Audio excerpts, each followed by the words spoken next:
o ministro do Supremo Alexandre de Moraes manteve a prisão domiciliar do Jair Bolsonaro.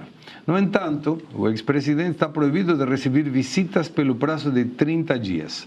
Moraes também barrou visitas com finalidade político-eleitoral até o término das eleições. De acordo com a decisão, só médicos e advogados poderão visitar Bolsonaro. No entanto, o único integrante da defesa que não poderá ter acesso ao ex-presidente é o filho, o senador pré-candidato, faz parte da equipe de advogados do Jair e se chama Flávio Bolsonaro, que já estava proibido de ver o pai desde que divulgou uma carta escrita pelo líder da direita nas redes sociais. Em relação a Milei, o ministro Alexandre de Moraes negou a visita de Javier Milei ao presidente Jair Bolsonaro. Moraes citou a decisão da última sexta que ampliou as restrições de visitas ao ex-presidente.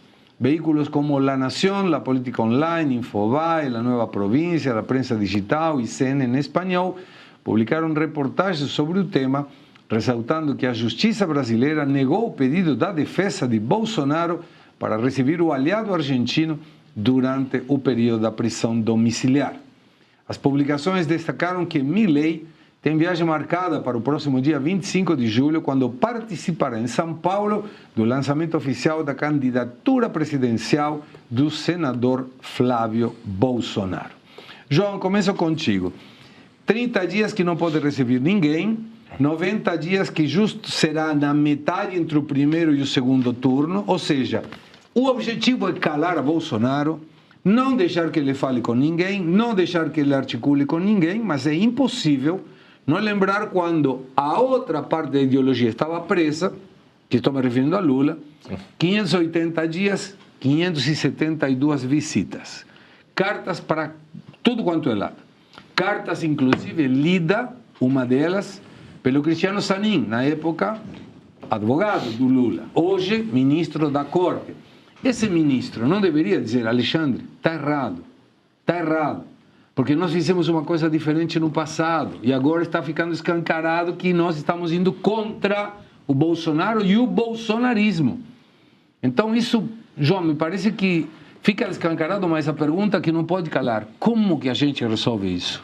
Pois é, seria igual a pergunta, né? Quem poderá nos defender, né? E, em tese seria o Senado, de fato, que faz esse contrapeso, mas se trata do Senado mais covarde, né, que nós já tivemos, né, com todo respeito a meia dúzia de senadores de oposição que prestam um grande trabalho.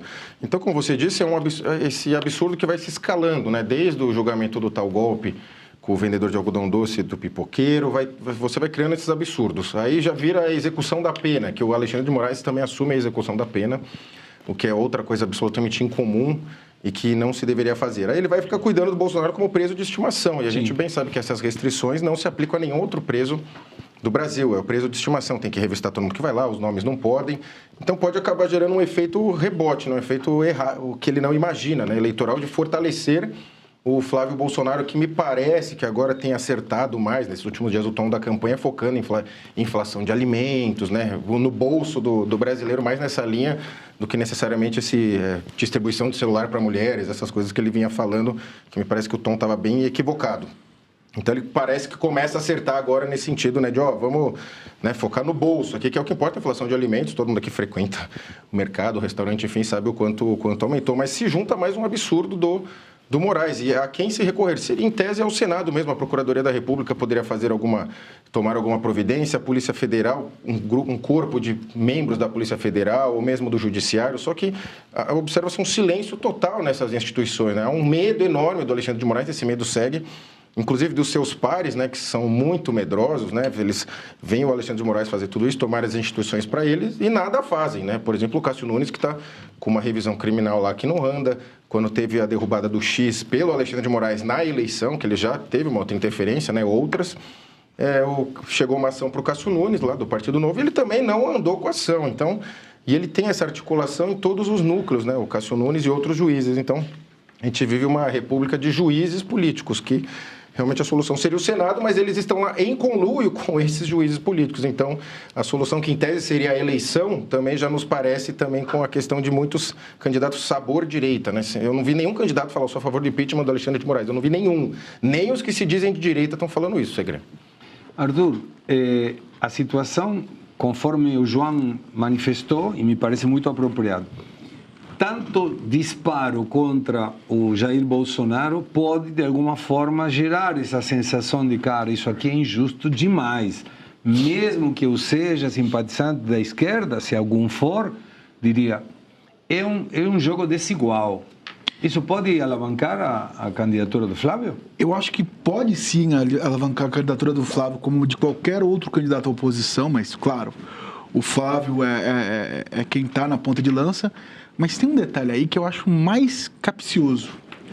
Quando você nega a autorização para um presidente visitar um ex-presidente, você está gerando uma questão diplomática. Ora, não é só o Senado que deveria se manifestar nesse caso. É o próprio governo argentino e talvez a OEA, porque a visita de um político a outro político, nesse caso, até poderia provar que o Bolsonaro está numa condição boa, está numa condição ruim. É lícito, é moralmente aplicável. Eu até diria que é necessário, num momento como esse, você ter uma visita de alguém que é estrangeiro e é uma autoridade de Estado. Isso faz com que o Brasil seja a situação do Bolsonaro, a disparidade eleitoral, seja vista até fora do Brasil. Não é mais uma questão interna. Supera as fronteiras nacionais. Supera mesmo. E a contrapartida, Maria, de novo mostra uma total desigualdade. O Lula viajou para a Argentina para visitar a Cristina Fernandes, corrupta! Eu posso falar isso em voz alta e bom tom, porque já tem trânsito em julgado, então ela não pode me processar. Fora que também não poderia me processar aqui. Não, poderia também. Pô, Alexandre de Moraes está sendo processado nos Estados Unidos, então poderia. Mas não pode, porque já tem trânsito em julgado. A justiça não falou, corroborou, afirmou, comprovou que ela é corrupta. Mesmo assim, o Lula viajou para lá com um cartazinho que dizia Cristina livre. Livre por quê? Se é corrupta. Só se tiver alguma parceria, porque não vejo nenhuma necessidade de um presidente de um Brasil entrar no mérito da justiça de outro, que eles tanto reclamam. Então, como que fica isso? Segre, realmente, assim, ó, faz tempo que o Supremo Tribunal Federal, ele não atua com o que é esperado dele, com o que é previsto na Constituição, que é, em tese, previsto do STF ali na Constituição, né? O julgamento de casos importantes, da mais alta patente, mais alta cúpula, que, inclusive, né, tragam questões envolvendo a própria Constituição, eles são, de fato, os guardadores, né, da Constituição brasileira, o que eu já acho isso meio complexo. Mas, vamos lá, eles deveriam estar julgando na base da imparcialidade, porque é isso que a gente espera dos juízes.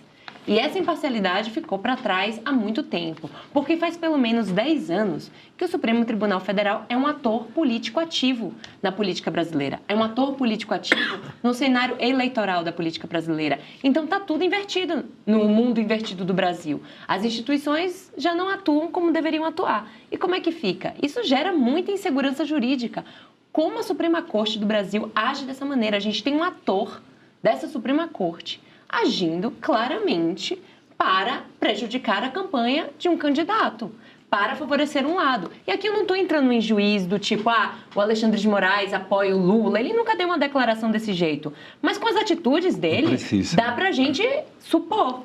Então, assim, é escancarado, é vergonhoso. A própria justiça italiana teve uma conclusão em relação à confusão de papéis que o Alexandre de Moraes exercia ali no caso da Carla Zambelli. Não vou entrar nesse mérito, mas apenas pincelando para vocês entenderem o que eu estou falando. Estou sendo respaldada pela justiça italiana. Eu gostei muito do que o João falou em relação ao STF medroso. E aqui eu me refiro aos nobres pares do ministro Alexandre de Moraes. Sempre que eu olho matéria, eu estudo muito as notícias que acontecem no dia a dia brasileiro. Sempre tem uma coisa assim, a ala do STF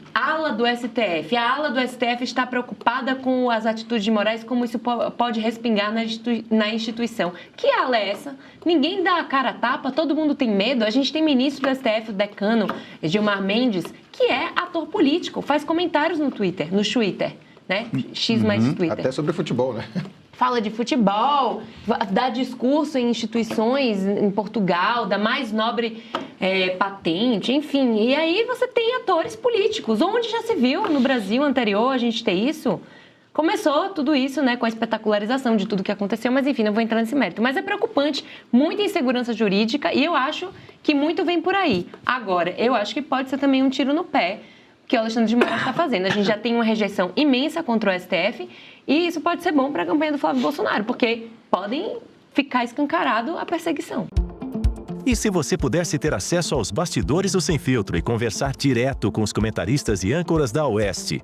Agora, isso é possível com o Clube de Membros do nosso canal no YouTube. O clube foi criado para quem quer dar um passo além e fazer parte de uma comunidade exclusiva. São 3 níveis de assinatura, pensados para aproximar você da nossa equipe. No plano apoiador, você ganha destaque no chat, figurinhas personalizadas e acesso a publicações exclusivas na comunidade do canal. Quer estar ainda mais perto da Oeste? Nos níveis Engajado e VIP, nós liberamos acesso às lives fechadas com nossos apresentadores e comentaristas, nas modalidades mensal ou semanal. Você também participa de sorteios de livros e produtos da Oeste, além de acesso antecipado a vídeos e a uma visão direta dos bastidores do programa Oeste Sem Filtro. Faça parte do nosso clube de membros e tenha acesso a lives exclusivas comigo e com todo o time da Oeste. Se você acredita na importância de um jornalismo livre, independente e comprometido com os fatos, clique agora no botão Seja Membro e conheça todos os detalhes e vantagens de cada plano.